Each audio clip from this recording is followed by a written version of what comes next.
नमस्कार, जनतंत्र टीवी देख रहे हैं आप। मैं हूं आपके साथ साहिल धूलिया। बुलेटिन की शुरुआत करेंगे बड़ी खबर के साथ। देहरादून से बड़ी खबर। सीएम पुष्कर सिंह धामी ने देवभूमि वासियों को महाशिवरात्रि की शुभकामनाएं दी। सीएम ने एक्स पर पोस्ट करते हुए लिखा, समस्त प्रदेशवासियों को महाशिवरात्रि महापर्व की हार्दिक बधाई एवं शुभकामनाएं। आध्यात्मिक ऊर्जा से परिपूर्ण देवभूमि उत्तराखंड के कण कण में भगवान शिव का वास है। ये पावन अवसर हमें सत्कर्म, त्याग, तपस्या और सशक्त संकल्प की प्रेरणा देता है।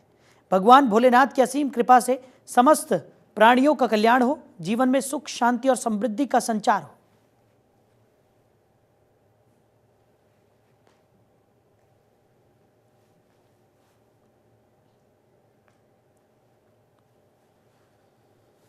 तो सीएम पुष्कर सिंह धामी ने महाशिवरात्रि के पावन पर्व की सभी प्रदेशवासियों को और देशवासियों को शुभकामनाएं दी। उन्होंने एक्स पर पोस्ट कर लिखा कि समस्त प्रदेशवासियों को महाशिवरात्रि महापर्व की हार्दिक बधाई एवं शुभकामनाएं। आध्यात्मिक ऊर्जा से परिपूर्ण देवभूमि उत्तराखंड के कण कण में भगवान शिव का वास है। ये पावन अवसर हमें सत्कर्म, त्याग, तपस्या और सशक्त संकल्प की प्रेरणा देता है। भगवान भोलेनाथ की असीम कृपा से समस्त प्राणियों का जीवन सुख और समृद्धि से परिपूर्ण हो। तो सीएम पुष्कर सिंह धामी ने स्वतंत्रता सेनानी विनायक दामोदर सावरकर को श्रद्धांजलि अर्पित की। उन्होंने एक्स पर पोस्ट करते हुए लिखा, मां भारती के अमर सपूत, स्वतंत्रता संग्राम के वीर योद्धा, प्रखर राष्ट्रवादी और महान विचारक स्वतंत्र वीर विनायक दामोदर सावरकर जी की पुण्यतिथि पर कोटि कोटि नमन। उनका अदम्य साहस, त्याग और समर्पण हम सभी को सदैव देश सेवा के लिए प्रेरित करता रहेगा। आइए उनके आदर्शों से प्रेरणा लेकर अपने हृदय में राष्ट्रभक्ति की ज्योति को प्रज्वलित रखें। तो वीर सावरकर को श्रद्धांजलि अर्पित करते हुए सीएम पुष्कर सिंह धामी नजर आए। उन्होंने एक्स हैंडल पर पोस्ट कर वीर सावरकर को याद किया और उन्हें नमन करते हुए श्रद्धांजलि अर्पित की।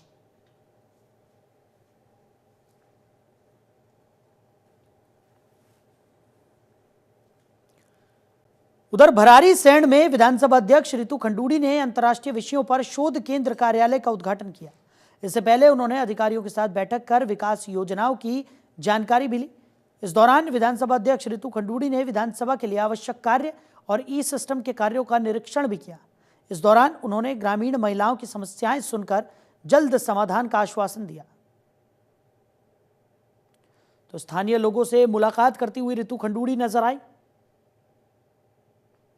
शोध केंद्र कार्यालय का उद्घाटन रितु खंडूड़ी ने किया। आपको बता दें कि भराड़ीसैंण में शोध कार्यालय का उद्घाटन किया गया। तो विधानसभा अध्यक्ष ने इस कार्यालय का शुभारंभ किया।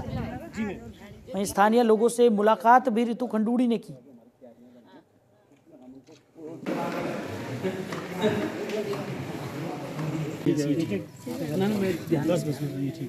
मैं दो चीज़ें यहाँ पर अब हो रही हैं। एक तो हमारा अंतर्राष्ट्रीय शोध संस्थान शुरू होने जा रहा है। दूसरा ई नेवा का जो स्वरूप होगा, जिसमें हम टैबलेट्स के माध्यम से अब सदन को चलाएंगे और धीरे धीरे करके पेपरलेस होने का पूरी तरह से प्रयास करेंगे। इस बार देहरादून में भी हमारे क्वेश्चन आंसर, एजेंडा और बजट हम लोगों ने अपने टैबलेट से किया। अभी बहुत सारी और चीज़ें भी हो सकती हैं, लेकिन अभी हम लोग भी सीख रहे हैं, हमारे अफसरान भी सीख रहे हैं, विधायक जो हमारे भाई बहन हैं वो भी सीख रहे हैं। तो धीरे धीरे वही चीज़ हम भराड़ीसैंण में करने जा रहे हैं, जहाँ टैबलेट के माध्यम से अब हम सदन को चलाएंगे। मैं दो चीज़ें यहाँ पर अब हो रही। तो देहरादून आवास और शहरी कार्य मंत्रालय भारत सरकार ने स्वच्छता सर्वेक्षण का कार्य शुरू कर दिया है। इसके तहत लोगों से निकायों में सफाई व्यवस्था को लेकर फीडबैक लिया जा रहा है। वहीं से लेकर नगर आयुक्त ने लोगों से अपील की है कि सभी शहर की साफ सफाई और सफाई व्यवस्था को लेकर अपना फीडबैक जरूर दें। साथ ही उन्होंने लोगों से स्वच्छता बनाए रखने की अपील भी की है। तो नगर आयुक्त ने लोगों से सफाई करने की अपील की। उन्होंने कहा कि लोग सफाई व्यवस्था को लेकर अपना फीडबैक जरूर साझा करें। तो शहर में स्वच्छता सर्वेक्षण का काम शुरू हो गया है, जिसको लेकर लोगों से फीडबैक भी यहाँ पर लिया जा रहा है ताकि कार्यों को और बेहतर बनाया जा सके। तो लोगों से सफाई का फीडबैक यहाँ पर मांगा गया है। लोगों से अपील की जा रही है कि वो ज़्यादा से ज़्यादा अपना फीडबैक साझा करें ताकि नगर आयुक्त सफाई अभियान को और ज़्यादा प्रगाढ़ तरीके से आगे बढ़ा सके? जो भी हमारे अब भारत सरकार द्वारा ये बहुत बड़ा अपने आप में एक कवायद रहती है और ये वर्ल्ड का बिगेस्ट क्लीनलीनेस सर्वे किया जाता है। इसी को दृष्टिगत रखते हुए जो विभिन्न मानक तय किए गए हैं, उन्हीं के अनुरूप नगर निगम द्वारा भी योजना बनाई गई है कि किस प्रकार से विभिन्न मानकों को ध्यान में रखते हुए हमें प्रत्येक पैरामीटर पर अच्छा प्रदर्शन करना है।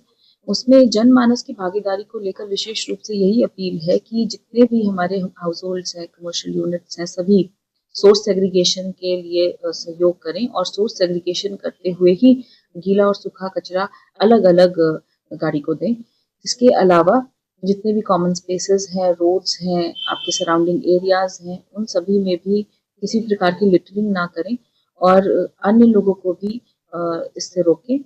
दूसरों के लिए भी प्रेरणा स्रोत बने और अपने आसपास के वातावरण की स्वच्छता को प्राथमिकता देते हुए। तो रुख करेंगे अगली बड़ी खबर का। 2 मई सुबह 7 बजे केदारनाथ के कपाट खुल जाएंगे।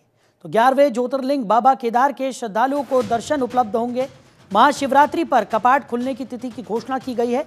शीतकालीन गद्दी स्थल ओमकारेश्वर मंदिर ऊखीमठ में ये घोषणा की गई। तो केदारनाथ धाम के मुख्य पुजारी भीमा शंकर लिंग भी इस मौके पर मौजूद रहे। तो महाशिवरात्रि पर कपाट खुलने की तिथि की घोषणा कर दी गई। 2 मई को कपाट खोले जाएंगे। शीतकालीन गद्दी स्थल ओमकारेश्वर मंदिर ऊखीमठ में यह घोषणा की गई। केदारनाथ धाम के मुख्य पुजारी भीमा शंकर लिंग भी इस मौके पर मौजूद रहे। 2 मई सुबह 7 बजे केदारनाथ के कपाट दर्शनों के लिए खोल दिए जाएंगे। तो श्रद्धालुओं को बाबा केदार के दर्शन 2 मई से उपलब्ध हो सकेंगे। और आज महाशिवरात्रि के पावन पर्व पर कपाट खुलने की तिथि की घोषणा की गई। तो शीतकालीन गद्दी स्थल ओमकारेश्वर मंदिर ऊखीमठ में यह घोषणा हुई है।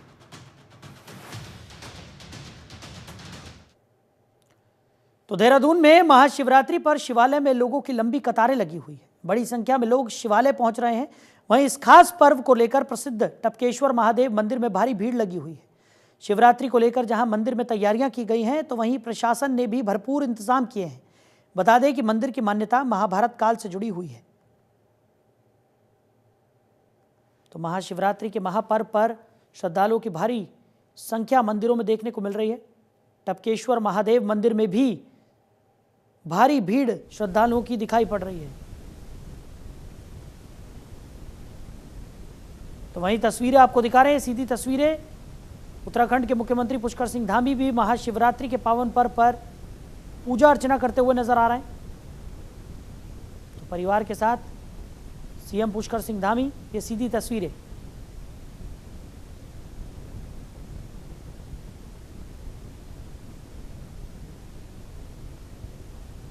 तो भगवान शिव का अभिषेक सीएम पुष्कर सिंह धामी कर रहे हैं। उनकी पत्नी भी उनके साथ मौजूद, तस्वीरें आपको दिखा रहे हैं। तो आज महाशिवरात्रि का महापर्व है। उस मौके पर मंदिरों में भी लंबी लंबी कतारें लोगों की देखने को मिल रही हैं। श्रद्धालु बड़ी संख्या में शिवालयों का रुख कर रहे हैं। और ये सीधी तस्वीरें आपको दिखा रहे हैं। सीएम पुष्कर सिंह धामी पूजा अर्चना करते हुए भगवान शिव का अभिषेक करने के लिए अपनी पत्नी के साथ पहुंचे हुए हैं।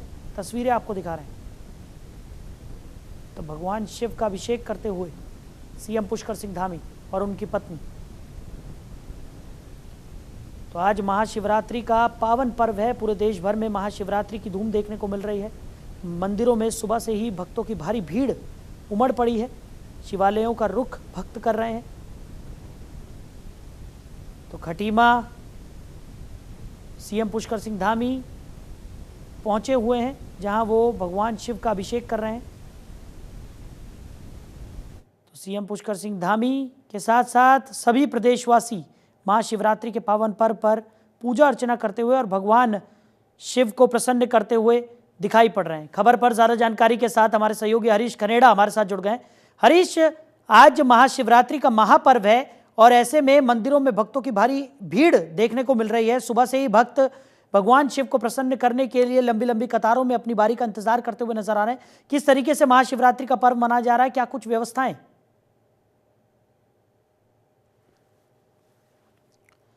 तो हरीश से हमारा संपर्क यहाँ पर टूट गया, उनसे दोबारा जुड़ने की हम कोशिश करेंगे।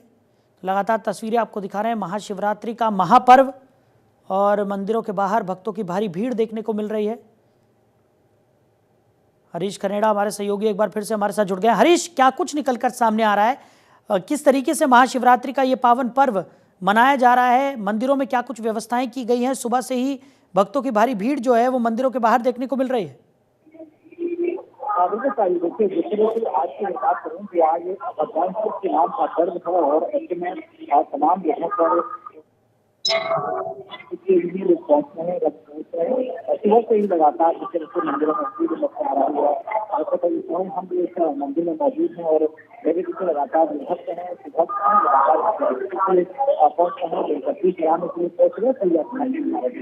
अगर हम दोपहर की अगर बात करें तो 7 बजे से पूजा प्रारंभ हुई है, और उसके बाद लगातार जो पूजा है वो करेगी। लेकिन उसके बाद अगर हम 2 बजे की बात करें तो 2 बजे से यहाँ पर पूजा की जाएगी, यानी कि एक मुहूर्त है जो यहाँ पर कल निकाले गए हैं जहाँ पर पूजा की जानी है। आज की अगर बात करें तो देहरादून सहित उत्तराखंड के तमाम जगहों पर भी फिलहाल सभी जगह से भक्त पहुंच रहे हैं, और राज्य का विशेष किया जा रहा है, किया जा रहा है। हरिद्वार गंगा जल यहाँ तक के लोग यहाँ पर कर रहे हैं। आज राज्य महत्वपूर्ण दिन है सनातन धर्म के लिए करते हैं, तो जिस तरह से आज के माध्यम भगवान के जगन्नाथ की लोपाई हो चुकी है, और इस ब्रह्मपुर में जो पुराना भगवान पूरी गई है, उसके बाद अब तमाम जगहों पर आज भी अगर केदारनाथ के आसपास की बात करें, जैसे हम देहरादून की बात करें, जैसे हम गुजरात की बात करें, जैसे हम संपर्क की बात करें, जैसे हम देहरादून के सबसे महादेव मंदिर की बात करें, तो सभी जगह जो है मंदिर में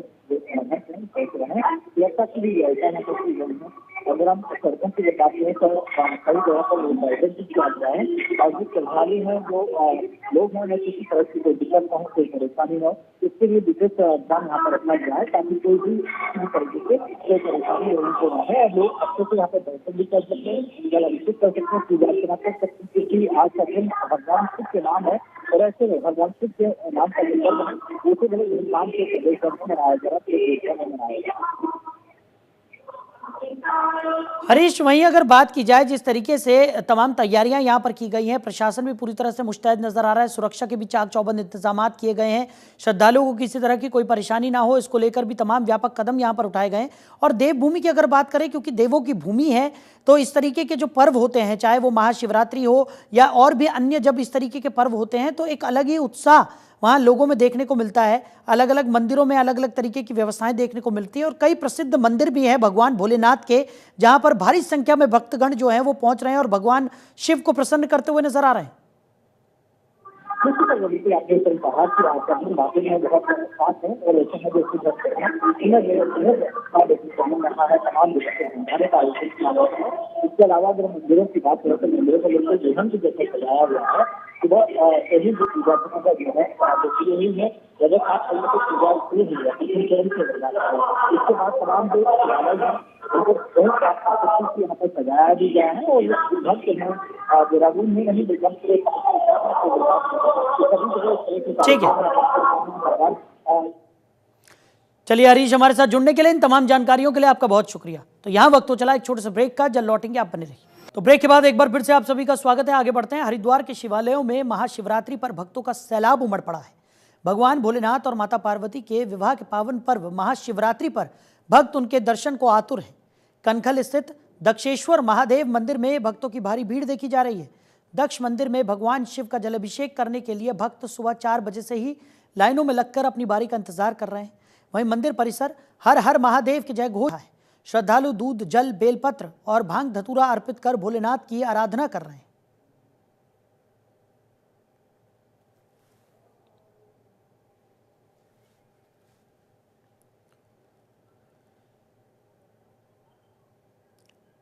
तो हरिद्वार में महाशिवरात्रि पर श्रद्धालुओं में खासा उत्साह नजर आ रहा है। डाक कावड़ लेकर निकलने वाले शिव भक्तों से रुड़की दिल्ली हाईवे गुलजार है। पूरे रास्ते पर भक्ति रस से सराबोर नजारे देखने को मिल रहे हैं, जहां कांवड़िए जय घोष के साथ आगे बढ़ते दिखाई दिए। श्रद्धालुओं की भीड़ को देखते हुए प्रशासन भी पूरी तरह से मुस्तैद है। हाईवे पर जगह जगह पुलिस बल तैनात किया गया है ताकि कोई अप्रिय घटना घटित न हो। अधिकारियों का कहना है कि सुरक्षा के पुख्ता इंतजाम किए गए हैं। हर गतिविधि पर कड़ी नजर भी रखी जा रही है।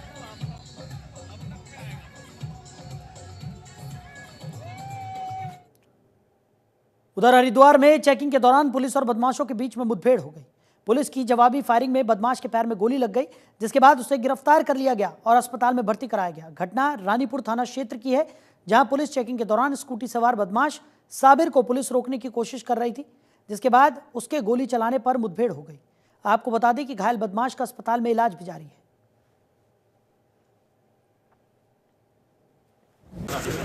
आज रानीपुर कोतवाली क्षेत्र में एक व्यक्ति जो पूर्व में लगातार फरार चल रहा था, इसका नाम साबिर है, और अक्टूबर माह में एक पुलिस कर्मियों के ऊपर हमला करने के बाद हमारे होमगार्ड विक्रम को इसने घायल किया था। इससे में ये लगातार फरार चल रहा था। पुलिस इसकी तलाश में भी थी और इस पर 50,000 रुपये का इनाम भी घोषित किया गया था। आज पुलिस को ये सूचना मिली थी कि ये व्यक्ति आज अपने घर आ रहा है। इसी क्रम में चेकिंग के दौरान इसको रोकने की कोशिश की गई, जिसमें इसके द्वारा पुलिस पर फायर करके वहाँ से निकलने की कोशिश की। पुलिस ने इसको मौके पर ही न्यूट्रलाइज किया। इस क्रम में इसके पैर में गोली लगी थी, जिसे भी हॉस्पिटल लाया गया और डॉक्टर अभी इसकी स्थिति के बारे में। उधर देहरादून में नवंबर महीने में कार हादसे को देखते हुए प्रशासन ने शहर में कई जगह पर स्पीड ब्रेकर बनाए हैं, लेकिन ओएनजीसी चौक, घंटाघर चौराहा और हाथी बड़कला में बने स्पीड ब्रेकर आम लोगों के लिए परेशानी का सबब बन गए। लोगों की सुरक्षा के लिहाज से काफी ऊंचे बनाए गए इन स्पीड ब्रेकरों पर हादसों के बाद शासन प्रशासन ने संज्ञान लिया और स्पीड ब्रेकरों पर सफेद मार्किंग कराई गई। वहीं ट्रैफिक पुलिस का कहना है कि ये स्पीड ब्रेकर पीडब्ल्यूडी विभाग द्वारा बनाए गए थे।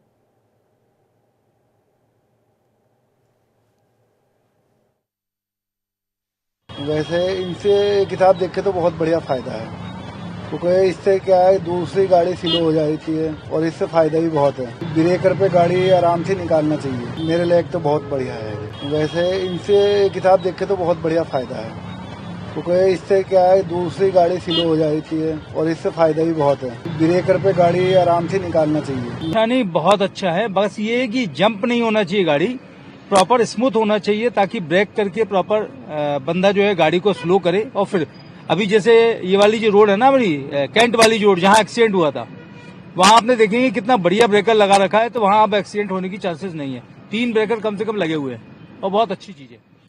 ये बड़े बड़े तो ठीक है, चलो कोई बात नहीं, आराम से गाड़ी निकल जाती है, लेकिन जो ये छोटे छोटे बनाए हुए हैं ना, इनसे गाड़ी ऐसे उछलती है जैसे मतलब पीछे हमने स्प्रिंग लगा रखी हो। ठीक, और दूसरा पब्लिक को इतनी परेशानी है, जाम का समस्या, पीछे से कोई गाड़ी तेजी से आ रही हो तो हमेशा खतरा बना रहता है एक्सीडेंट का। अब वो देखिए, वो एक इंजीनियरिंग का विषय है और वो जो इंजीनियर बनाते हैं वो ट्रैफिक का जो फ्लो होता है उसकी स्पीड के हिसाब से जो है स्पीड ब्रेकर वो लोग बनाते हैं। तो इसमें मैं क्या कह सकता हूँ, वो तो इंजीनियर ने बनाया होगा, जो भी वहाँ पे कंसर्न इंजीनियर होंगे।